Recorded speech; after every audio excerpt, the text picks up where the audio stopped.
જોજે મારી છેતરતી નહીં હો. દેશ પરદેશની માલિપા તારી વસ્તી 5-25 રૂપિયાની આશાએ કદાચ કોઈ કારી મજૂરી કરતી હશે, કોઈ ઝૂંપડાની માલિપા રહેતા છે, કોઈ બંગલાની માલિપા રહેતા છે, પણ જેથી ચૈત્રી આઠમ આવશે ને બાપ એટલે તારી વસ્તી તારા મઢડે જરૂર આવશે માં, તારા નિવેશ જરૂર ધરાવશે હો. હા મારું સઠિયારા હા હા ને ભાઈ બાલાભાઈ હા. જય હો જય હો જય શિયોરી દગાય.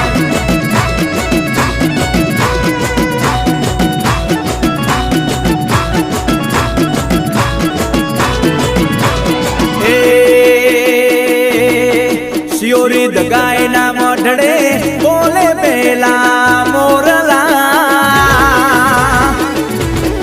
શિયોરી દગાય ના મઢડે બોલે પેલા મોરલા 900